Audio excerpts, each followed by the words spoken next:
자, 여덟 번째 물건을 보시겠습니다. 여덟 번째 물건은 제천의 2024-1797 강제경매입니다. 제천시 아파트 5분의 2 지분을 사행행위 취소에 의한 강제경매고, 강제경매 청구 금액이 1억 5,340만 원 정도쯤 됩니다. 이것은 엄마 이름으로 다 상속을 받아서 갖고 있다가 왜 엄마 이름으로만 상속을 했느냐, 자식 이름으로 같이 상속을 해라 해갖고 소송을 해서 5분의 2 지분을 강제 상속을 시켜놓고 경매 청구를 했다는 얘기는 자식이 모친과 이 한 명이라는 뜻입니다. 처음에는 이게 제천의 아파트이기 때문에 조금 좀 너무 변두리가 아니지 않느냐 싶은 생각에서 망설였다가 제가 권리 분석을 해보고 이것도 돈이 될 만하겠구나 하고 판단을 해서 했는데 7,400짜리가 지금 얼마까지 떨어졌냐면 4,700만 원까지 하락을 했습니다. 여기 보시면 옛날 아파트다 보니까 이렇게 505 이게 가운데 하나 있는 거고, 여기 보시면 여기 중간에 있는 겁니다. 이게 제가 이거를 추천해도 되겠다는 것은 대단지에 있죠. 대단지 중심가에 있습니다. 그러니까 이렇게 대단지 중심가에 있는 경우에는 가격만 조금만 낮추면은 언제든지 매매가 가능하거든요. 그래서 제가 추천을 한 건데, 여기 보시면 이렇게 시내 중심가에 있습니다. 대단지가 제천 정도쯤 돼 있으면은 서울에 계신 분들도 여기 입찰에 참여하셔도 되는 겁니다. 이거는 권리 분석을 보시게끔 되면, 자 보십시오. 누구가 있었죠. 이렇게 혼자서 상속을 받아서 가지고 계신데 36년생이죠. 모친이 혼자 가지고 상속을 받아서 갖고 계시다가 여기 보시게끔 되면 사행위 취소를 위해서 5분의 2 지분을 강제경매 주식회사 국민은행에서 강제로 상속을 시키고, 그러고 난 다음에 1억 5,300을 달라고 청구를 했죠. 이것도 뭐 얘기는 간단하죠. 보면 이거는 워낙에 빚이 많으니까 취하는 안 되겠죠. 그러니까 둘 중에 하나입니다. 공유자 우선 매수 들어오든지 아니면은 낙찰을 받은 거를 우리 지분을 다시 사가든지 아니면 다 팔아서 나누든지 셋 중에 하나일 겁니다. 여기 보시면 36년생이죠. 연세가 좀 많으시죠. 제가 이거를 보면 뭐냐면, 자 보시죠.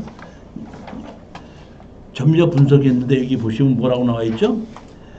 채무자의 모 김누구를 만나 확인한 바 본인이 점유 거주 중이며 본인 소유라고 주장하여, 다시 말하면 자기 이름으로 다 돼 있는데 무슨 소리냐고 한 거니다 보니까 여기에 살고 계신 노인네는 이것이 자기 아들이 빚을 져 가지고 사행위 취소로 해서 5분의 1로 넘어간 걸 모르시는 겁니다. 즉 이 얘기는 뭐냐면, 만약에 안다 그랬으면 공유자 우선 매수락도 들어왔을 텐데 여기에 살고 계신 분이 모르신다는 얘기는 공유자 우선 매수 들어올 확률도 상당히 낮은 걸로 보는 겁니다. 자, 그러면 아까 제가 얘기했죠.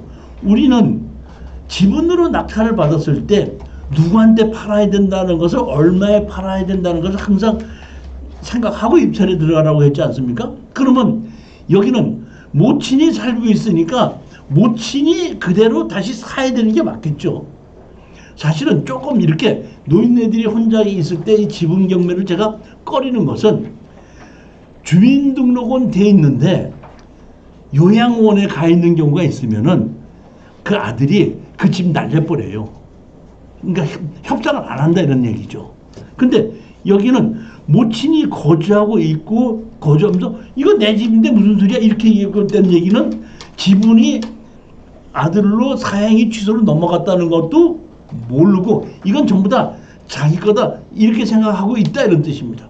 그러면 우리는 낙찰을 받았죠. 낙찰을 받으면 아까 파는 방법이 두 개가 돼 있죠. 취하는 안 되는 겁니다. 그러니까 하나는 공유자한테 파는 방법, 또 하나는 같이 공인중개사한테 가서 매매해서 팔고 나누는 법. 둘 중에 하나밖에 없지 않습니까? 그러면 제가 보기에는 낙찰을 받아서 우리가 그 아들이 협상에 나오게끔 되는데 아들이 협상에 안 나올 경우에는 할 수 없이 우리는 협상장에 나오게끔 하기 위해서 여기에 있는 것을 다 팔아서 나누자. 우리가 5분의 2 지분을 낙찰받았으니까 다 팔릴 때까지 5분의 2 지료를 달라.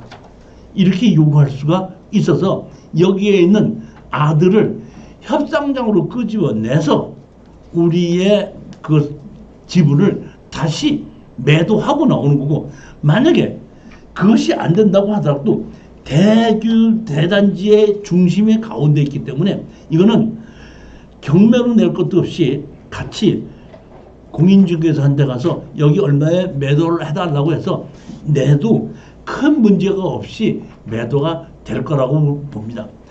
다만 여러분들이 이거를 입찰에 들어가기 전에 다시 한번 확인해야 될 것은 지방에 있는 이 아파트가 감정 가격과 현재 가격이 어느 정도 맞는가, 비슷한지, 가격이 하락이 했는지, 이거는 여러분들이 확인을 해보시고 거기에 맞춰서 입찰 가격에 들어가야 된다, 이런 얘기입니다.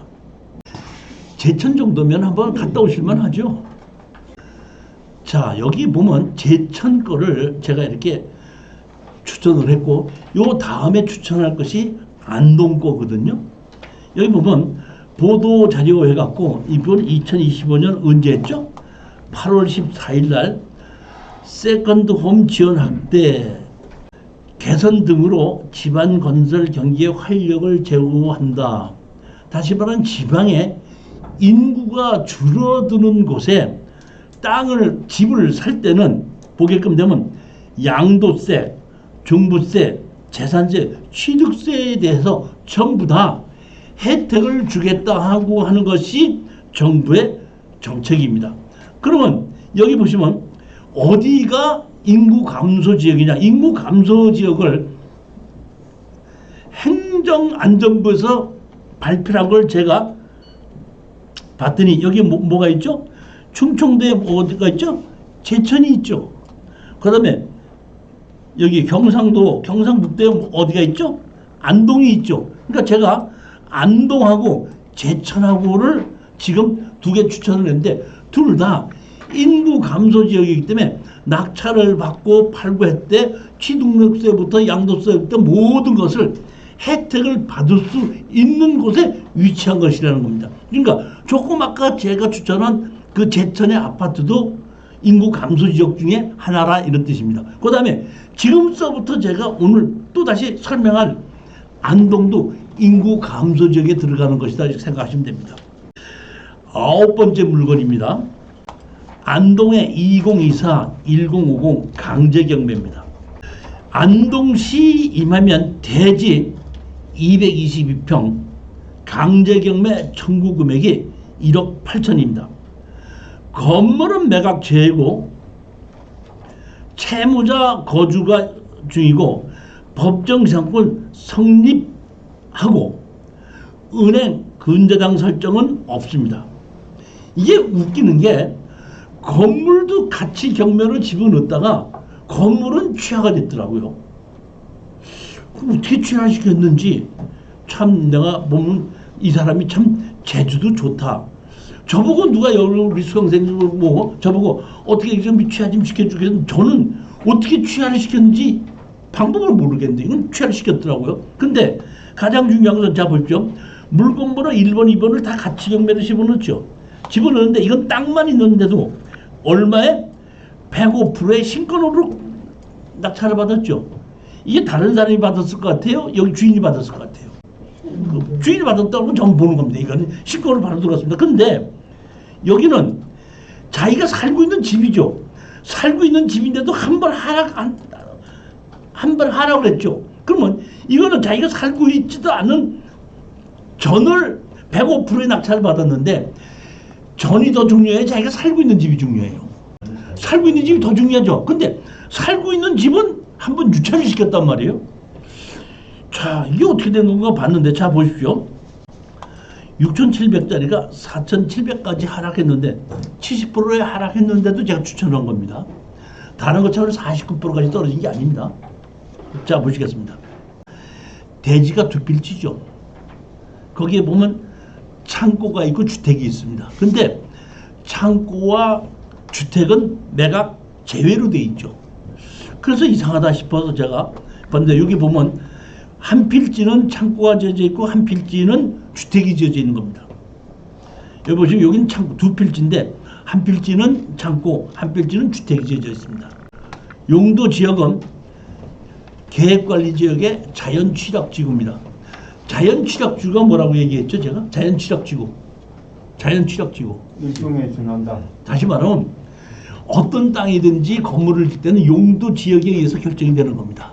그러면 여기는 용도 지역의 계획관리 지역이지만은 주거용으로 건물을 지을 수 있게끔 많이 활발해 있기 때문에 자연취락지구로 지정해주면은 용도 지역의 계획관리 지역이라도 일종 일반 주거지역과 같은 건물과 건폐율과 용적률을 적용할 수 있게끔 용도 지역을 바꾸지 않고 일종 일반 주거지역처럼 지을 수 있게끔 해주는 게 자연취락지구입니다. 자, 여기 보면 이렇게 집이 있죠. 근데 이게 뭐 하는 집 같아요? 농사 짓는 집 같지 않아요? 그렇죠. 근데 이 건물은 매각 제외입니다. 여기 보시면 이렇게 창고도 있죠. 그 다음에 여기 뭐도 있죠? 이게 뭐죠? 냉장고예요, 냉동고예요? 그런 것이 있는 겁니다. 하여튼 이 사람은 제가 보기에는 농사를 짓는 사람이 아닌가 싶어요. 보면은 건축물 관리장을 보면 누구 이름으로 돼 있어요? 그 사람 이름으로 돼 있습니다. 그대로. 그러면 왜 이 사람으로 돼 있는데 이거를 매각 제외를 했을까 하고 제가 사실은 등기부등본을 띄워봤습니다. 등기부등본을 띄워봤더니 처음에는 뭐냐면 코리아 이런 데서 정말 압류도 하고 뭐 해서 경매를 집어넣었지. 경시 결정했었지 않습니까? 했는데 뭘 했어요? 취하시켰죠. 그러니까 땅만 경매로 들어가게끔 만들어 놓고 건물도 같이 경매가 그 채무자의 이름으로 건물이 돼 있는데도 불구하고 건물은 매각 제외로 시켜서 땅만 경매로 나오게끔 만들다 보니까 이 사람이 이제 경매에 대해서는 어떤지 몰라도 누가 건물 제 땅만 살 사람이 있겠는가 싶어서 한번 유찰을 시키고 한 것이 아닌가 이런 생각이 들어요. 그랬을 때 아까 항상 얘기했죠. 제가 우리가 특수경매 입찰에 들어갈 때는 살 사람은 누구한테다가 얼마에 어떻게 팔겠는가를 검토해보고 팔 수 있다고 했을 때 우리는 입찰에 들어가자고 그랬죠. 그러면 여기서 이 건물 매각지 우리가 땅을 사게끔 되면 건물 주인이 내 땅을 다시 사야 돼, 안 사야 돼요? 건물 주인이 다시 살 수밖에 없죠. 그러면 땅 주인과 건물 주인이 같았으니까 법정상권이 있죠. 그러니까 내가 이 땅을 내가 사고 건물 주인에게 너 내 땅 사라 했더니 안 사. 그러면 뭘 했죠? 지료를 주라고 나오죠. 그러면 지료만 받는 겁니다. 그러면 자, 우리 오늘 새로 오신 분 한번 여쭤볼게요. 사장님께서 어느 시골에 집을 놓고 사는데 법정시장권이 있으니까 내 땅은 아니더라도 내가 계속 매달 지료를 주면서 몇 년이고 살면서 근처에 농사를 짓는 것이 맞아요? 아니면 감정가격이라도 땅을 다시 사면은 아까 1억 8천이라는 빚 갚아버리고 땅을 한 5천이고 6천이고 다시 사서 자기가 가져가지고 편안하게 생활하는 게 맞죠. 그러니까 제 경험에 의하면 이렇게 월세가 들어오지 않는 곳에 법정상권이 있어서 지료를 낸다고 하더라도 제가 수십 개를 우리 수강생들하고 같이 낙찰을 받아봤는데 제일 오랫동안 지료를 주는 사람이 한 5, 6개월 정도 지료를 주다가 다시 어떻게 좀 내가 좀 싸게 좀 나한테 좀 다시 넘겨주십시오 하는 사람이 대부분이에요. 지료를 주면서 끝까지 버텼던 적은 있습니다. 언제? 상가를 가지고 월세를 받을 수 있는 사람. 그 사람은 그냥 아니 내가 월세를 받으니까 그냥 내 건물을 가지고 월세 받을 수 있으니까 내 건물을 가지고 그대로 월세 계속 주고 버티자 하는 사람이 있었지만 그렇지 않고 시골에 사는 사람이 다른 사람 땅에다가 건물을 지었고 매월 월세를 계속 줍니다. 이게 언제까지 줘야 되죠? 언제까지? 꼭 살 때까지. 끝도 없습니다. 그리고 몇 년 지나가서 땅값이 올라가면 또 올라가지 지료가. 그렇기 때문에 그러한 부담을 먼저 번에 우리가 그 건물 매각 제외 이런 거 하나 낙찰을 받았는데 소송을 해서 판결문을 받았는데 그 판결문이 뭐냐면 지료를 27만 원인가 얼마를 주라고 받았습니다. 그것도 낮은 가격, 상당히 제가 보기에는 감정 가격이 너무 낮아서 어떻게 27만 원인가 했는데 막상 그 건물 주인한테 갔더니 그 시골에 사시는 분이 내가 여기서 27만 원씩 주고 어떻게 사냐? 차라리 내 건물을 그냥 사가지고 가라. 그러니까 시골에 이런 계신 분들은 많은 걸 우리가 서울이나 도시에 사는 사람이 월세를 뭐 30만 원, 40, 50만 원 주고 사는 것도 임시로 사는 것도 주고 가는 경우 있지만 시골에서 있는 사람들은 27만 원만 낸다고 하더라도 그걸 내가 어떻게 내냐? 난 못 내. 이렇게 하신 분이 대부분인 게 제가 보기에는 법정 시장권이 있다고 하더라도 반드시 이거는 합의가 된다. 왜? 건물이 어때요? 이 건물 주인이 자기 건물을 포기하겠냐고. 땅값이라고 해봐야 6천만 원인데 6천만 원 갖고 이 건물하고 비교를 한번 해보자 이런 뜻입니다. 그렇기 때문에 이거는 얼마든지 우리가 낙찰만 받으면 합의가 가능하다고 본 거고 또 하나 아까 안동과 제천은 인구 감소 지역으로 취등록세부터 양도세까지 모든 것이 특혜가 있는 곳이다. 여러분들은 낙찰 받으면 특수경우에는 낙찰 받으면 30%만 해결이 된 겁니다. 나머지 40%는 협상을 해야 되고 협상이 끝나서 매도를 하고 나야지 100% 끝난 것이거든요. 그러니까 낙찰을 받고 어떤 식으로 어떻게 협상을 하느냐에 따라서 수익이 상당히 많이 달라질 수가 있습니다. 제가 여러분들에게 이렇게 추천하고 여러분들이 낙찰을 받으면 낙찰 받았다고 여러분들한테 제가 컨설팅 비용 달라고 그러지 않는다 이런 얘기입니다. 그러니까 언제든지 여러분들이 낙찰을 받으면은 낙찰을 받고 내가 지금서부터 이 사람하고 낙찰을 받아서 어떤 식으로 움직이는 게 맞습니까? 하고 물어보시면 제가 아는 대로 설명해 드리고 그렇게 해서 협상이 잘 됐을 때 수익을 최대한으로 올릴 수 있는 것이지 특수유면은 낙찰만 받았다고 수익이 되는 것이 아니라는 겁니다. 그러니까 항상 낙찰을 받으면은 의논을 해달라는 것을 다시 한번 여러분에게 말씀드리는 겁니다. 자, 이번에는 지방 저가주택을 1가구 2주택으로 했을 때에 2주택으로 지각하면 4%, 8%, 12%까지 하게끔 되는데 이 저가주택 옛날에는 1억 미만인 경우에는 중과세를 하지 않았는데 지금 변경이 돼서 2억 원까지 중과세를 하지 않는다 이런 뜻입니다. 10번째 물건입니다. 10번째. 자 보십시오. 충주 지원의 2024-2650 임의 경매입니다. 음성군 소하면 대지 300평에 전이 600평입니다. 주택 및 창고 포함이고 임의 경매고 일부는 대지고 일부는 농지이기 때문에 농지 취득 자격증명서가 필요합니다.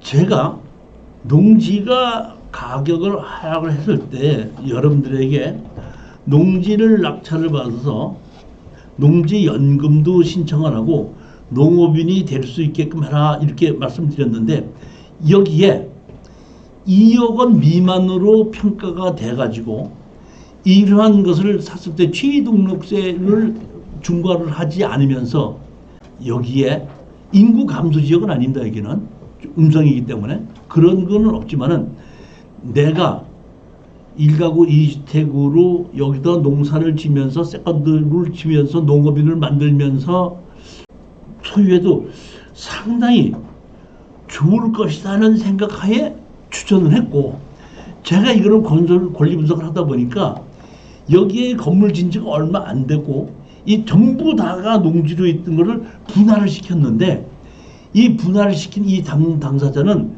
땅을 좀 아시는 분이에요. 그분이 이걸 만들었더라고요.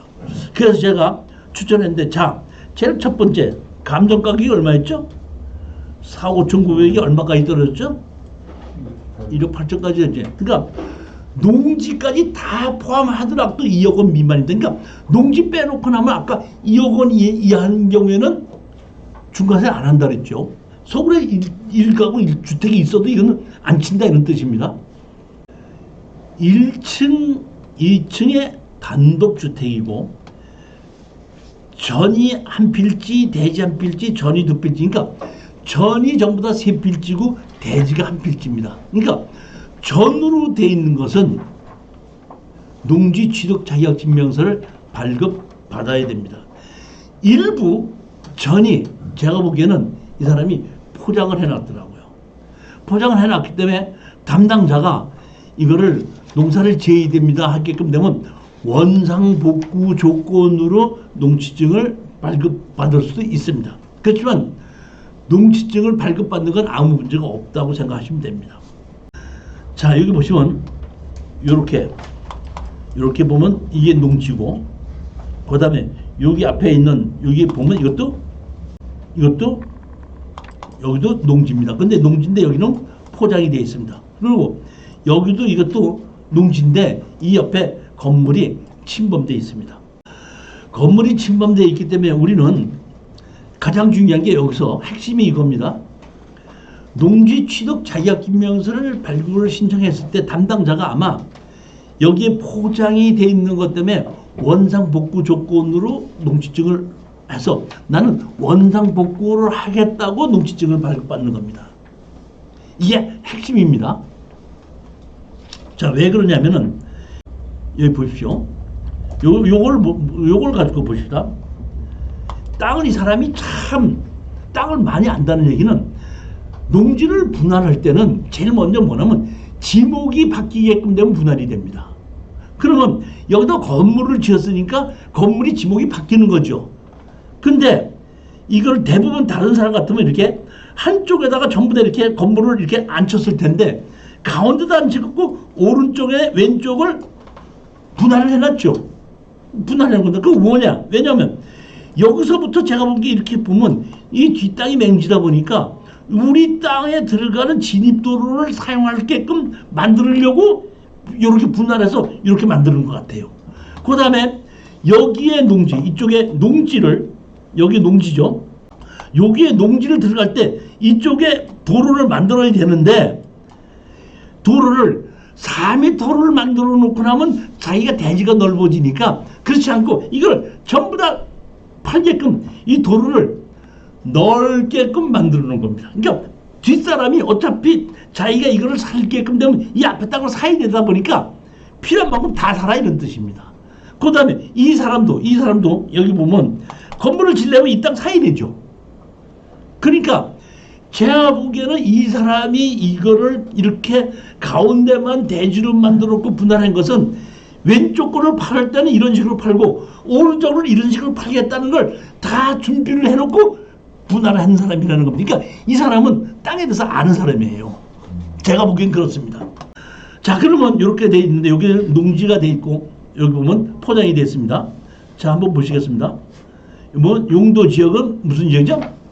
계획관리 지역인데 일부 농림지역으로 되어 있지. 일부 여기 밑에 그 연두색이 농림지역이고 파란색은 계획관리 지역인데 일부 아주 조금이 농림지역이다 보니까 여기에 있는 농림지역은 우리는 무시해도 됩니다. 그러니까 건축법에 의해서 우리가 건물을 질 때는 그 땅이 50%가 만약에 계획관리지역, 51%가 계획관리지역으로 돼 있고 49%가 농림지역으로 됐으면 그 땅에 건물을 질 때는 51%로 돼 있는 계획관리지역의 법규 적용을 받습니다. 그러니까 여기는 일부 조금이 농림지역이라고 붙어있다고 하더라도 우리가 계획관리지역의 건폐율과 용적률로 이용해서 건물 짓는 데는 아무 문제가 없다 이런 뜻입니다.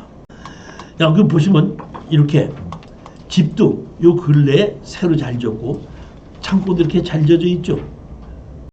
자, 조금 아까 얘기했죠. 이 농지인데 뒤 농지로 들어가는 걸 포장을 해놨죠. 그러니까 이 포장을 해놓은 곳을 이건 농지이기 때문에 담당 공무원이 이걸 보고 원상복구 하십시오. 해갖고 포장해놓은 걸 없이서 농지다 보니까 농사를 지을 수 있게끔 하는 걸 만드십시오 할 겁니다만.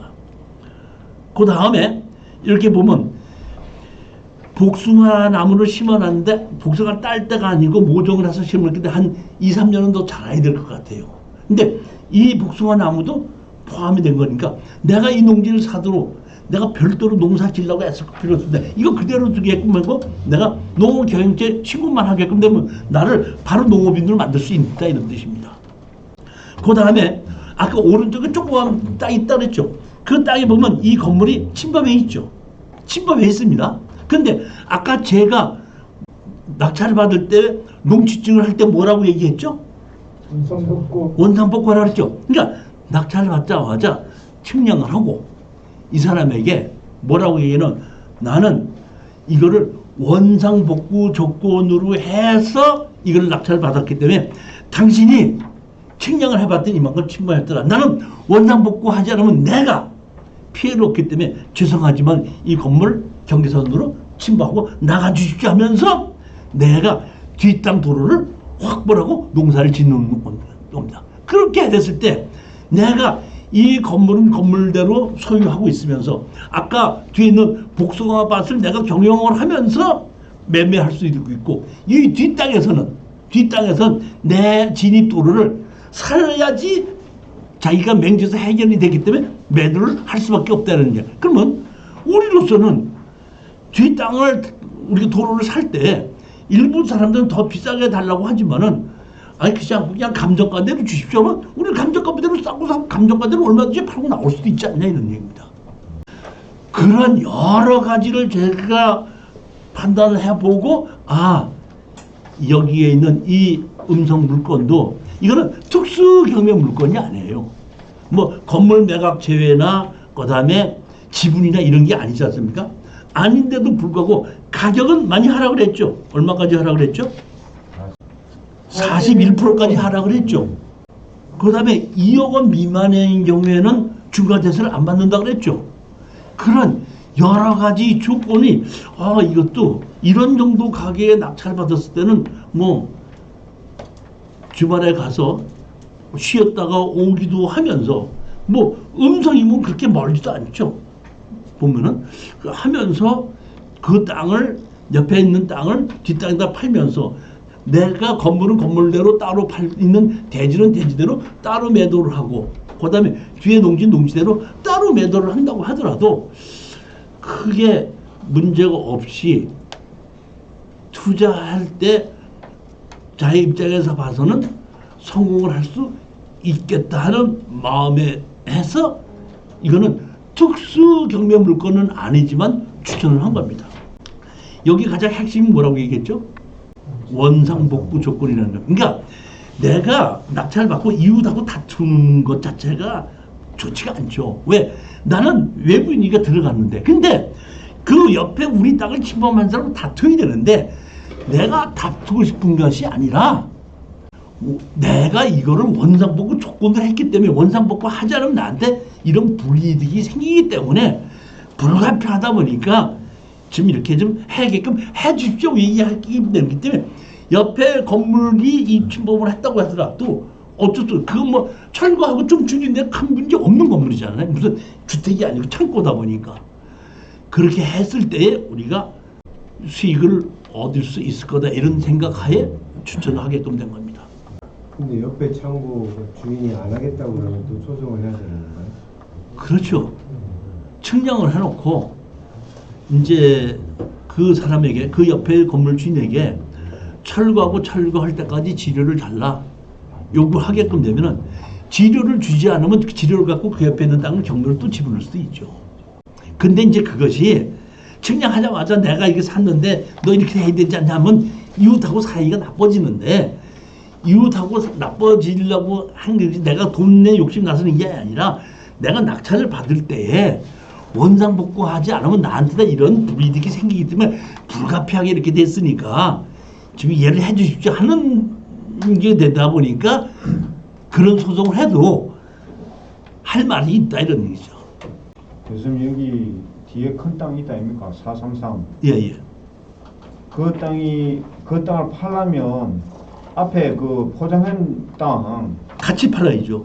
같이 팔면 이 포장을 걷어내야 될 거 아닙니까? 일단은 원상복구 하라고 했기 그래. 때문에 원상복구 하라고 했기 때문에 원상복구 조건으로 했는데 네. 사실은 그 담당자의 주관에 따라서 네. 포장한 거 가지고 원상 안 복구 안 했다고 한 적은 거의 없어요. 아. 건물이 지었을 때는 원상 복구 하라 그러는데 네. 포장해 놓은 거는 제 여태까지 그 원상 복구 조건으로 네. 그 농지증을 발급받았는데 담당자가 네. 당신 왜 포장한 거 원상 복구 안 시켰어? 하고 따진 적은 없습니다. 아, 매각할 적에 본다는 거예요.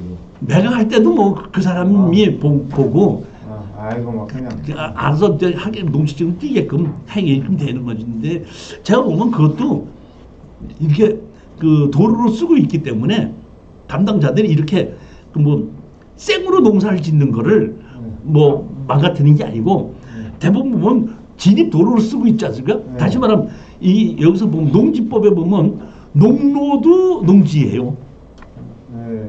농로를 원상복구 시키지 않으니까 농지법에 보면 농로도 농지에 속한다고 했기 때문에 농로로 쓰고 있는 것 자체가 농지가 아니기 때문에 원상복구 시켜놓고 매달에 있지 않습니다. 그건 주장하면 되는 겁니다. 그렇게 농지법에 의해서는 농로도 농지로 보는 겁니다. 현황이 도로를 쓰고 있다고 하더라도 원칙적으로 농지증 받을 때 원상복구 조건으로 받았는데 원칙적으로 그렇죠. 원칙대로 그 다음에 매각하려면 원상복구 안 했네. 이게 원칙적으로는 아니 근데 보면 우리 오른쪽에 건물이 침범한 건 무조건 원상복구 해야 되는 거예요. 네. 그거는 그 왼쪽 거는 뭐 그냥 넘어갈 수 있다. 넘어갈 수도 있고 안 할 수도 있는 건데 네. 그건 뭐 그때 가서 네. 담당자의 주관에 의해서 결정된 거니까 우리가 이거를 전체적인 것을 41%까지 하락한 다음에 낙찰을 받다 보니까 그 자체를 원상복구 시키든지 안 시키든지 큰 문제가 되지는 않지 않느냐. 그 금액 정도는. 저걸 왼쪽 그냥 도로로 도로로 지정한다고 그렇게 얘기한다. 도로로 바꿔달라. 도로로. 그냥 우리 덤프 한 차 받아보면 되네. 사과리 한 차 받아 깔아보면 되네. 그렇게 그래도 되는 네. 거고 그렇지 않으면 이거는 뭐 그 도로로 지목 변경 신청해도 되는 거고 그렇지. 뭐 신청해도 되는 거고 그러니까 그런 문제는 아니고 제가 얘기하는 건 뭐냐면은 대부분들이 투자자들이 실수하는 게 뭐냐면 입찰장에 가서는 몇백만 원씩 몇 천만 원씩 올려서 써요. 그래 놓고 협상을 하거나 이런 건 그렇게 아껴. 그러니까 투자자의 입장에서 가장 중요한 거는 입찰 당시에 가격을 낮게 쓰는 거 협상을 하거나 이런 걸 해결하는 데는 조금 돈을 넉넉하게 써도 낙찰 자체를 낮게 받았기 때문에 크게 문제가 되질 않는데 그 참 희한하게도 입찰장에 가서는 높게 쓰면서 높게 낙찰을 받아놓고 해결하는 건 그렇게 돈을 아껴요. 그렇기 때문에 그 협상을 망치는 겁니다. 그게. 그러니까 제가 여러분들에게 권하는 건 뭐냐면 절대로 입찰장에 가서 높게 쓰려고 하지 말고 두 번, 네 번, 다섯 번이 떨어지더라도 낮은 가격으로 낙찰을 받고 협상을 하거나 해결할 때는 조금 더 느긋하게 양보를 해서 해결하는 것이 수익을 올리는 것이 기본 원칙이다. 이거를 여러분들이 명심해야 되는 거예요. 대부분 여기서부터 처음부터 잘못되는 거예요. 보면은 제가 예전에 보면 건물 매각자의 토지 지분에서 감정가에 그밖에 그 건물이 좋기 때문에 감정가에 때 살 수밖에 없기 때문에 그 감정가격의 신권이 그 사람이 건물 주인이 들어올 것 같더라서 내가 수강생한테다가 이 건물 가격이 아마 한 감정 가격에 들어올 신권으로 들어올 것 같으니까 한 500만 원에서 1000만 원만 더 써라 그랬더니 턱 가서 3000만 원을 더 쓰더라고. 그거는 3000만 원을 더 써놓고 양보는 100만 원도 안 해. 이야, 참 그거 보고 내가 어떻게 그런 시기에 입찰을 할 때는 저렇게 3천만 원이나 더 질러놓고 협상을 할 때는 단 100만 원도 양보를 안 하려고 저러나 이런 생각을 해본 적이 있습니다. 그러니까 여러분들은 그런 실수를 하지 말기를 제가 부탁드리는 거죠. 입찰 자체를 낮게 낙찰을 받아야지 얼마든지 협상을 하는데 여유가 생기는 거예요. 여기 보시면 복숭아나무 포함, 태양광설비 포함, 창고, 방동, 창고동 이런 것도 다 포함이 되어 있기 때문에 아무 문제가 없는 특수경매 물건이 아닌 일반 물건인 것인데 41%까지 하락했고 건물이나 창고도 요 근래에 지었기 때문에 새로운 건물이다 이런 뜻입니다. 자, 이번에는 11번째 물건으로 85쪽입니다. 이번에는 울산입니다. 울산 2024 1240인데 이거는 건물은 매각 제외고 토지만 매각으로 공유물 분할 신청에 의해서 경매가 진행된 겁니다. 이 대지 안에 대지가 지금 보면 몇 평이죠? 470평이죠. 대지로 470평이면 상당히 큰 겁니다. 이거 보면 470평 정도라고 그러면은 공장이나 창고를 지어도 되고 사실은 다세대를 지어도 되는 그런 넓은 땅인데 울주에 지금 다세대를 지은다고 하더라도 분양은 안 될 거라고 봅니다.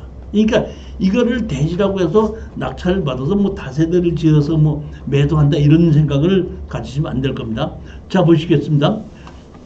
어떤 분이 지분으로 낙찰을 받았고 지분권자가 상속을 했고 공유물 분할 신청을 한 겁니다. 건물은 차 누구, 최 누구로 돼 있는데 매각 제외됐는데 법정시장권은 성립을 하지만은 여기서 살고 있는 사람들이 계속해서 살겠다고 이 대지 400몇십 평 되는 걸 지료를 내면서 거주할 일은 없다고 생각합니다. 현재 여기에 전입한 차누나 정누구는 임차인 신고를 하지 않았다는 얘기는 임차인이 아니고 전입자라는 겁니다. 우리는 낙찰을 받아서 이 건물과 땅을 철거를 하는 것이 원칙이라고 보는데 제가 만약에 이걸 낙찰받았다 그러면 땅을 낙찰받고 건물은 다 철거하고 싶은 생각이 들어요. 감정 가격이 8억 4,400인데 이것이 얼마까지 하락했냐면 2억 8,900까지 하락인데 건물 매각 제외이기 때문에 8억 4,300이 아니라 9억짜리가 지금 8억으로 해서 지금 얼마까지는 2억 8,900만 원까지 하락한 겁니다. 그러니까 사실은 34%까지 하락이 됐는데 34%가 아니라 거의 20몇 %까지 하락한 겁니다. 이거는 낙찰을 받고 누구한테 어떻게 파느냐가 핵심이 되는데 제가 보기에는 이게 400 몇십 평 됐기 때문에 건물을 철거하고 분할해서 팔을 수도 있고 건물을 철거하고 창고 또는 공장으로 매도를 해도 되지 않을까 싶은 생각이 드는데 확실하지는 않습니다. 그냥 제 생각이 땅이 넓으니까 그렇게 해도 되지 않는가 이렇게 생각을 한 겁니다. 보면 여기 보면 자연 녹지 지역에 일종 일반 주거지역으로 되어 있고 면적이 1577제곱미터 477평입니다.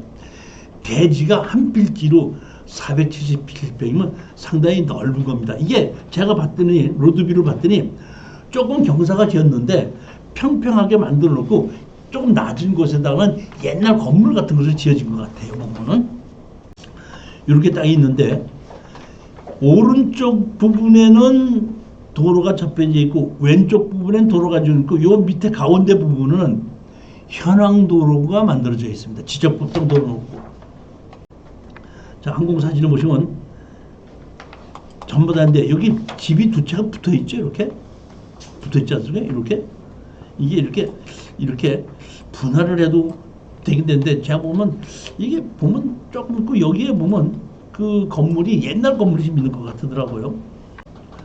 용도 지역은 뭐냐면 자연 녹지 지역과 일종 일반 주거 지역으로 되어 있죠.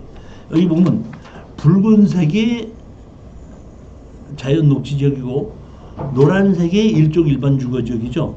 이것은 일부 아주 일부가 자연 녹지 지역이기 때문에 이것은 이 땅에 건축 허가를 받을 때는 일종 일반 주거 지역의 법규 적용을 받아서 건폐율과 용적률과 건축물의 종류를 허가를 받을 수가 있습니다.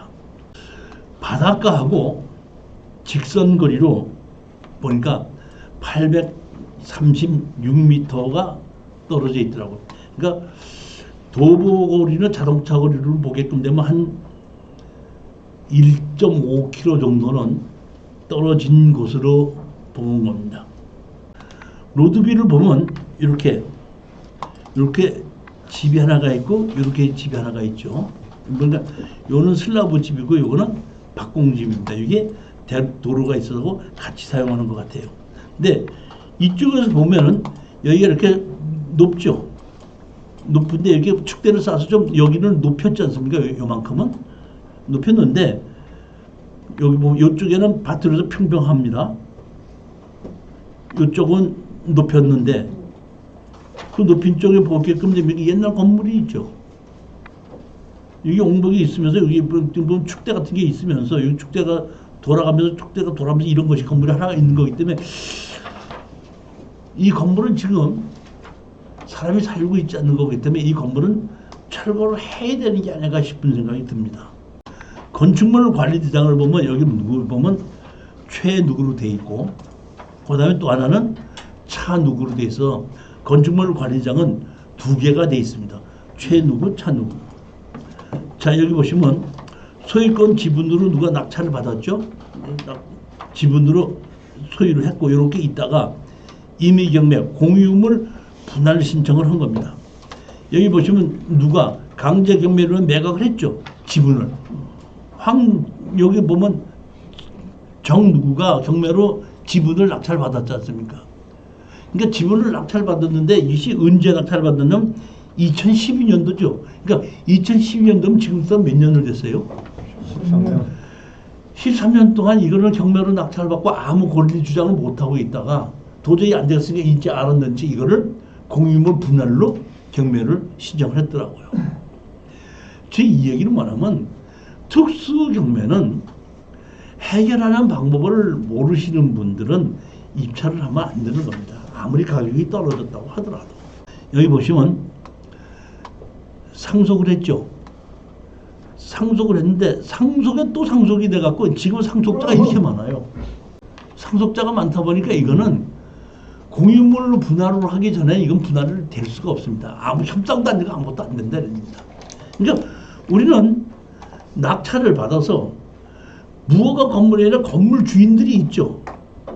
건물 주인을 상대로 철거 소송을 내고 지조 소송을 내는데 제가 보면은 그 건물 주인이 돌아가셨을 수도 있어요. 그러면 그 돌아가신 분을 상속을 시켜서라도 다 찾아서 이거는 소송을 해서 건물을 철거하자 이런 뜻인지 철거하든지 건물을 내 걸로 만들든지 둘 중에 하나를 해야 된다 이런 뜻입니다.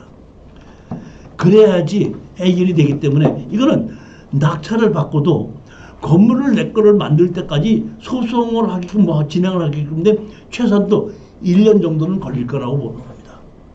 1년 정도를 걸리면서 여기에 분할을 해서 팔을 것인지 통째로 팔을 것인지 어떤 식으로 팔 것인지 여러분들이 공인 근처에 있는 공인중개사들하고 확인을 해가지고 내가 이거를 진짜로 철거할 것인지 철거 판결을 받아놓고 철거를 하지 않으면 우리가 대체 집행을 해서 내가 직접 철거를 해버릴 수도 있거든요. 그리고 그 돈을 상속자들한테다가 압류를 해서 그거를 상속자들이 가지고 있는 부동산을 다시 또 경매로 집어넣을 수도 있습니다.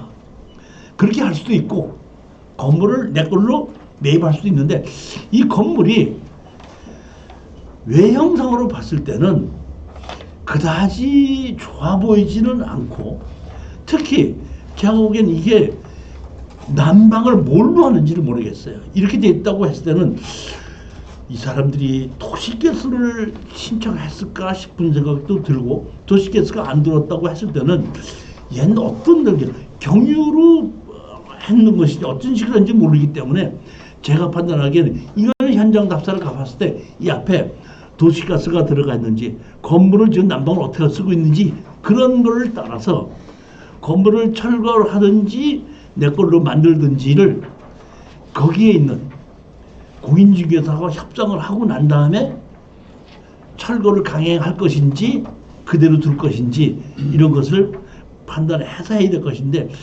가격이 워낙에 많이 하락을 했거든요.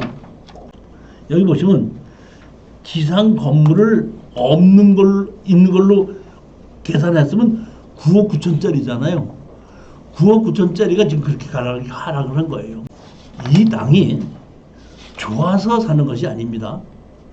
예전에 공인중개사 한 분이 제 강의를 수강하셨던 분이 있습니다.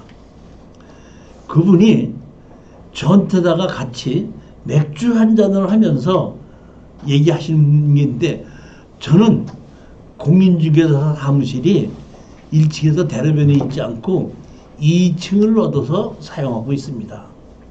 그렇지만 많은 사람들이 전화로 물어보고 저한테 와서 매도를 의뢰를 하기 때문에 큰 문제가 없습니다. 그래서 어떤 거를 매매로 주로 합니까? 저는 땅을 주로 매도를 합니다. 그러니까 다른 건 안 하고 땅만 매도를 합니다. 어떻게 하는데요? 그랬더니 그 공인중개사분이 저한테 하는 얘기입니다. 이 땅 주인이 팔다 못 팔으면 나한테 옵니다. 어느 중개사한테 가면 팔아준다고 하기 때문에 소문을 듣고 나한테 옵니다. 전화로 먼저 물어보고 위치를 물어보고 옵니다. 그러면 그 사람이 저한테 와서 자기 땅에 대해서 설명을 하는데 전화로 의뢰하면 받지 않고 반드시 오라고 얘기합니다. 오라고 얘기해서 한 20분, 30분을 그 사람하고 얘기를 해보고 얘기를 다 듣고 나면은 자기가 이렇게 얘기한대요. 알겠습니다. 그 땅을 제가 2개월 이내에 팔아드리겠습니다.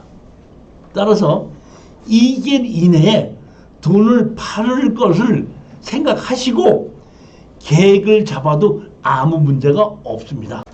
그러면 팔아주겠습니다. 약속한대 이게. 자기는 전부 다 그렇게 한다는 거예요. 그래서 내가 그 술을 한 잔 먹다가 어떻게 그렇게 합니까? 그랬더니 제가 다 팔아줍니다 그러더라고. 그래요? 만약에 못 팔아주면 어떡합니까? 그랬더니 제가 약속을 했으니까 못 팔아주면 제가 사줍니다 그러더라고. 그러면서 그분이 뭐라고 얘기하냐면은 자기가 원래 이회창 씨의 보좌관이었기 때문에 만약에 이회창 씨가 대통령이 됐으면 자기도 장관 자리 하나를 볼 수 있을 만한 위치에 있었던 사람인데 이회창 씨가 떨어지는 바람에 고향으로 돌아가다가 도대체 창피해서 고향을 가지 못하기 때문에 가다가 여기서 그냥 눌러 앉았는데 공인중개사 시험을 봐갖고 제가 공인중개사를 놀고 지금 했는데 제가 지금 생각해 보면은 장관 했던 것보다 이게 훨씬 더 나은 것 같습니다. 그래서 아니 장관이 좋아요, 공인중개사가 좋아요.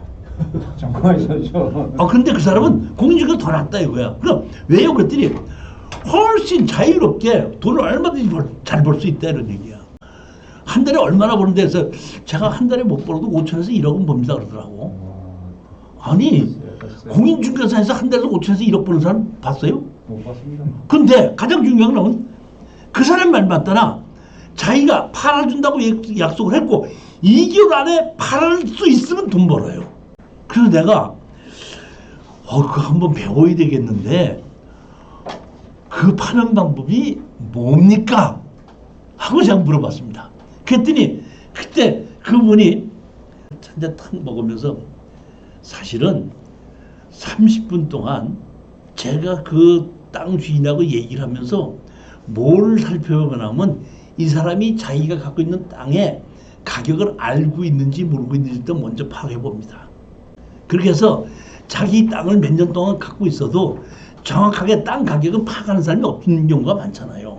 아파트나 주택이 갖는 경우에는 땅 가격을 정확하게 파악을 하지만은 땅 가격은 물어볼 데가 없다 보니까 일반 있는 땅이 아니고 잘 거래가 안 되는 땅은 일반인들이 잘 알 수가 없는 땅인 경우에는 땅 주인도 가격을 얼마에 파는지 모르는 경우가 많이 있는 거예요.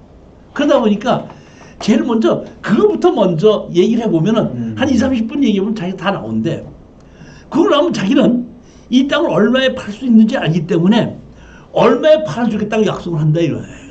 그러면 그 얼마에 팔아주겠다는 것이 뭡니까 했더니 간단합니다. 싸게 파는 겁니다. 30%. 싸게 파는 겁니다. 즉 이 얘기는 뭐냐면 제가 여기 울주군에 있는 9억 9천짜리 땅을 좋아서 사라는 것이 아니라 싸게 팔면 팔린다 이런 얘기예요. 그러면 싸게 팔아도 돈이 남으려면 내가 싸게 사야 된다는 겁니다. 25% 30%에 사서 50% 60%에 팔면 팔리고 싸게 샀기 때문에 그 정도는 싸게 팔면 팔린다는 얘기입니다. 즉 제가 아까도 말씀드렸는데 사기 전에 파는 방법부터 먼저 생각을 해야 되는데 파는 방법 중에서 가장 좋은 방법이 뭐예요? 싸게 파는 방법입니다. 금매로 팔면 팔려야 안 팔려요. 그러면 어떤 분이 저한테다가 문자가 오거나 전화가 옵니다. 교수님이 유튜브 강의를 많이 보고 있는데 교수님께서 땅이나 뭐 이런 걸 많이 강의하셔서 많이 들었습니다. 제가 어디 땅을 갖고 있는데 교수님 땅 좀 이거 팔아주실 수 있습니까? 하고 물어봅니다. 그 사람이 팔아야 돼? 내가 팔아야 돼? 그러면 그 사람이 못 파는 걸 내가 팔 수가 있습니까? 즉 이 얘기는 하면 땅을 못 파는 것이 아니라 가격이 안 맞는 거예요.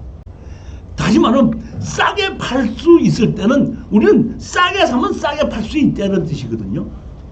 여기도 이게 울주도 실거래 가격이 얼마 되는가 보고 실거래 가격에 50% 이하로만 살 수 있다 그러면 사서 건물까지 내 걸로 큰 건물이 됐든지 새 건물이 됐든지 건물을 내 걸로만 만들어 놓으면은 싸게 팔면 팔린다는 뜻입니다. 핵심은 뭐예요? 싸게 사는 겁니다.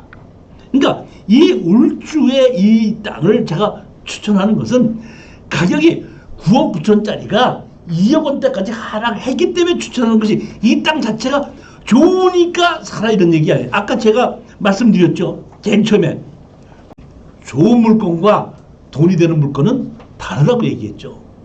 그러니까 공유물 분할로 했기 때문에 제가 보기에는 이건 다 상속자들이거든요. 다 인치적들인데 워낙에 많은 사람이다 보니까 이건 협상이 안 되기 때문에 이거는 누구든지 이게 지분권자로도 공유물 우선 공정 우선 매수 신권이 없습니다. 다 파는 거기 때문에 제 얘기는 뭐냐면 입찰에 들어가되 이 땅을 욕심을 내고 질러서 받으면은 돈이 안 된다 이런 얘기입니다.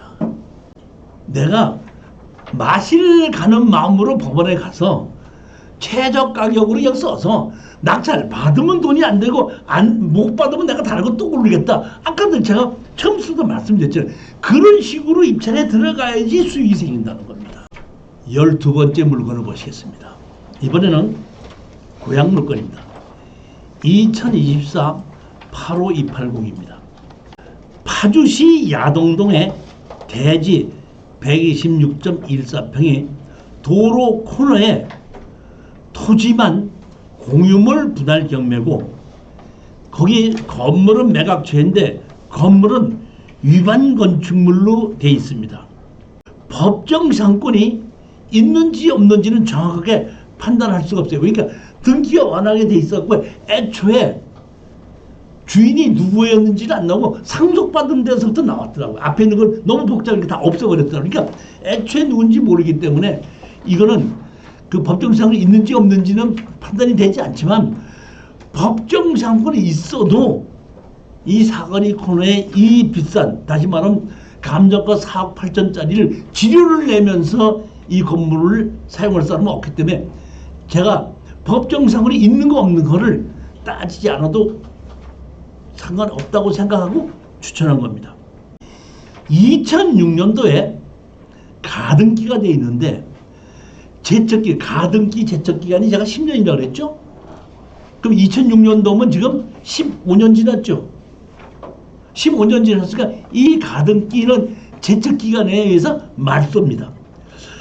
제가 제척기간에 의해서 말소가 됩니다. 그랬더니 어떤 분이 그 동영상을 강의를 듣고 전체 전화를 했어요. 아니 어떻게 아무리 동영상이라고 유튜브로 그런 식으로 강의를 하십니까? 왜요? 그랬더니 아니 제척기간이라고 했는데 낙찰을 받았는데 잔금 내기 전에 또는 잔금 내고 난 다음에 가등기를 본등기 해버리면 그거 어떻게 하려고요? 얘기를 하더라고요. 자, 내가 제척기간이 있다고 해서 낙찰을 받았거든요. 낙찰을 받았더니 가등기관자가 가서 본등기를 했어요. 그러면 내가 물어줘야 돼, 안 물어줘야 돼? 어떻게 생각하십니까? 어떻게 생각하세요?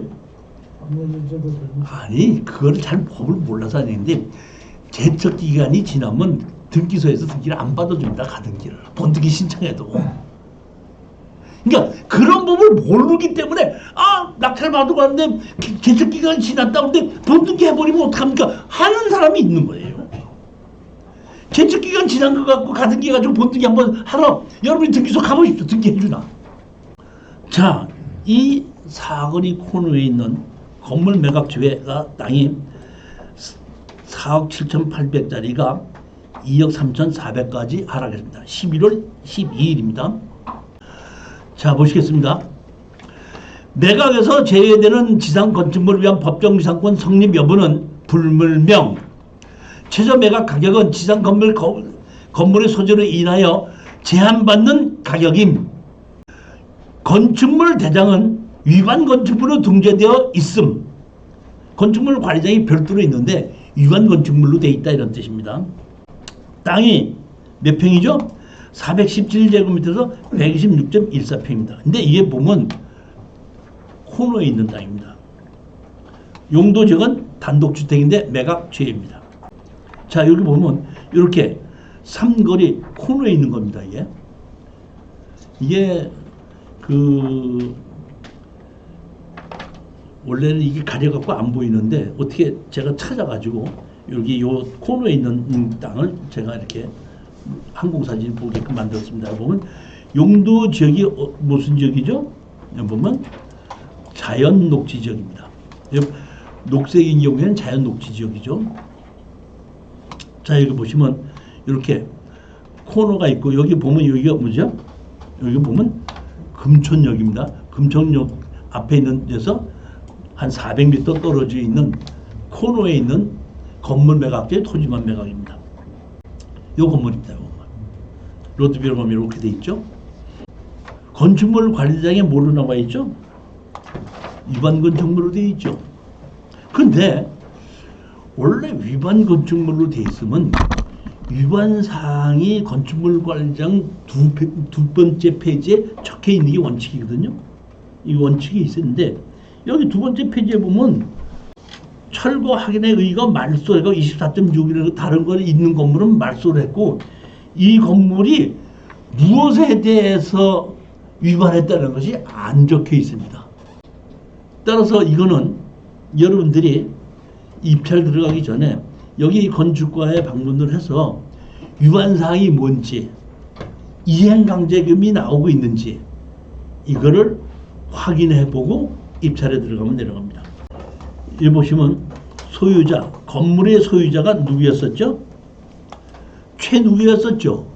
최누구였다가 모레 경매로 2006년도에 경매로 낙찰받았죠. 언제? 신낙 누구가? 신입니다. 근데 자 보십시오. 이번엔 토지입니다. 토지를 보게끔 되면 토지가 뭐야? 과다로 인해 등기 등록 과다로 인하여 해가지고 앞에 있는 건 안 나오고 상속으로만 나와 있는데 이 상속으로 보면 여기 보면 최 씨가 2명이 있죠. 그런 얘기는 보면 여기 보면 제일 처음에 누구죠? 최누구였었죠. 그러니까 이 사람의 가족일 수도 있기 때문에 법정상권이 있는지 없는지 모르겠지만은 법정상권이 있다고 하더라도 제가 보기에는 우리는 지려 청구를 할 수 있기 때문에 큰 문제가 될 건 없다 이렇게 보는 겁니다. 자, 여기 보시면 소유권 청구받은 게 정누구가 돼 있죠. 정누구가 돼 있죠. 보면 얼마 됐죠? 가덕기관자인데 언제? 2006년도에. 2006년도에 가등기가 돼 있는데 이건 제척 기간이 지났기 때문에 아무 문제가 없다 이런 얘기입니다. 그런데 여기 보면 채권자 누구에서 두 명이 뭐예요? 공유물 분할 신청을 한 겁니다. 보면 여기 보시면 제척 기간 이렇게 돼 있죠. 제척 기간에 대해서 이렇게 여러분들이 인터넷에서 찾아보게끔 되면 제척 기간에 대한 것이 이렇게 설명이 돼 있습니다. 보면 제가 여기 이거를 하기 때문에 출처를 내가 정확하게 넣어서 법률 용어 사전에 출처해서 여기에 보면 이렇게 제척 기간에 대해서 설명한 것을 제가 옮겨놓은 겁니다. 민법 162조 채권은 10년 동안 행사하지 않으면 소멸시효가 완성된다. 민법 163조는 다음과의 채권은 3년간 행사하지 않으면 소멸시효가 완성된다.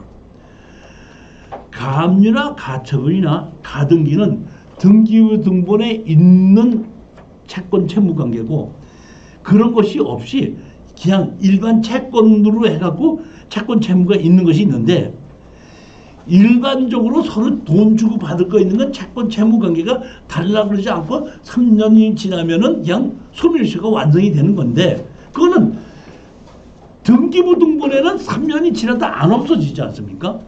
등기 올려놨으니까 자기 채권을 달라고 하지 않아도 이럴 때는 제척 기간에 의해서 내가 등기부 등본에 있는 가등기나 가처분이나 가압류를 지워달라고 소송을 하면 판단님께서 제척 기간에 의해서 말소를 하라고 판결을 내려주면 그 판결문을 가지고 등기소에 가면 가압류, 가등기, 가처분 제척 기간이 지났다고 판결을 받아서 지출하면은 지어집니다. 이런 것도 제가 보면 특수경매에 보면 제가 이렇게 가등기를 제척 기간에 지나서 소송을 해서 판결문이 지었던 실전 사례가 있습니다. 보면.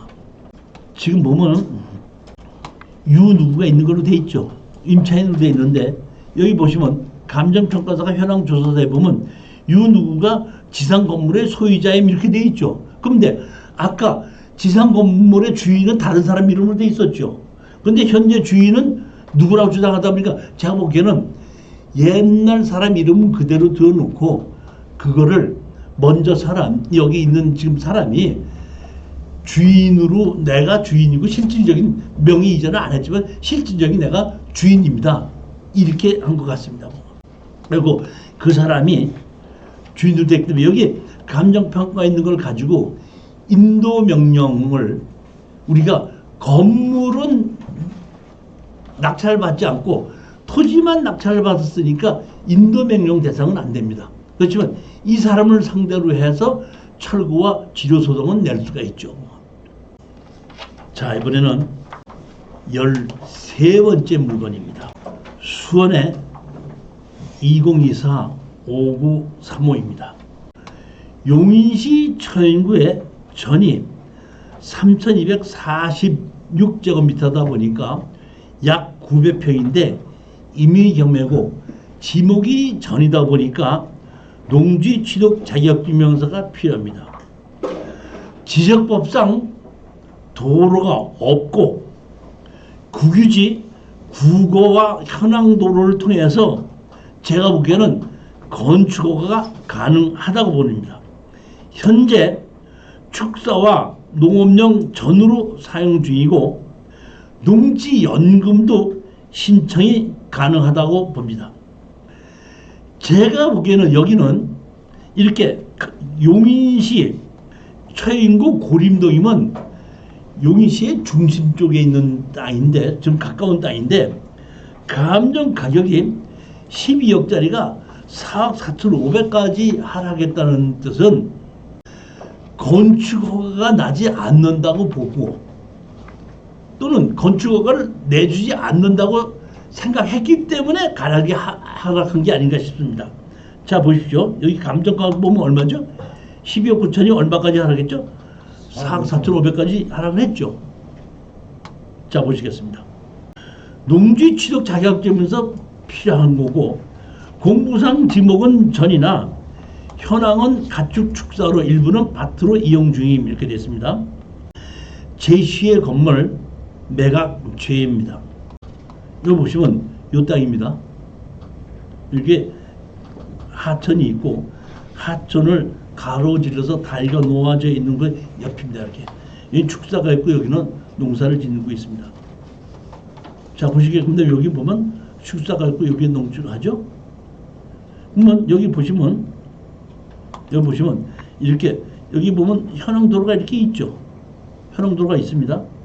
근데 제가 보기에는 여기에는 현황도로가 이렇게 있는데 이 땅이나 건축물 관리대장은 없습니다.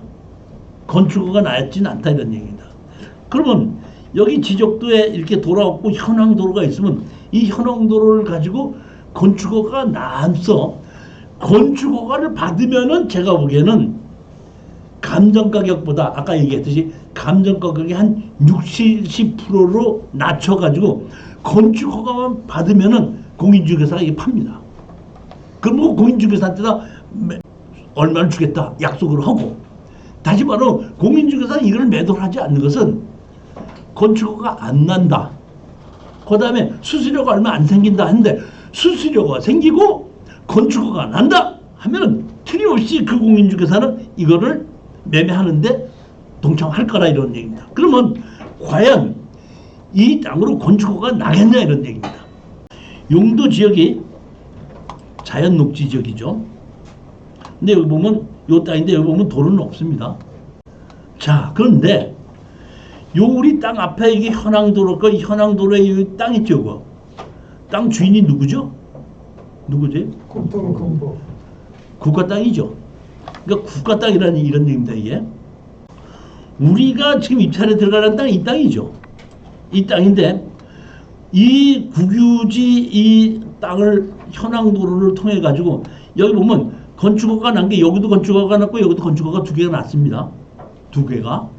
여기 두 개가 건축허가 났고 여기 보면 다리를 이용해서 이쪽에서 다리를 이용해서 이렇게 들어가는 겁니다. 이렇게 해서 들어가는데 다리를 이용해서 여기도 들어가고 여기도 들어가고 이 다리를 이용해서 우리 땅에도 갈 수가 있다는 뜻입니다. 자, 그러면 여기하고 두 개가 건축허가 난 걸 한번 보시겠습니다. 요겁니다, 요거. 요거를 보면은, 자, 보십시오. 제가 요 배치도를 이렇게 만들었죠. 배치도 보게끔 되면 요 땅이 요 위에 보면 여기 들어가는 여기 입구 있죠. 여기 입구. 여기 입구가 여기 있는 땅 안에 여기에. 네. 요 땅을 제가 요 땅을 이용해서 건축허가 났죠. 요 땅을 제가 확대한 겁니다. 여기 아까 국유지였죠. 이것도 국유지, 이것도 국유지, 이것도 국유지, 이것도 다 국유지입니다. 여기는 지목이 뭘로 돼 있죠? 도로로 돼 있죠.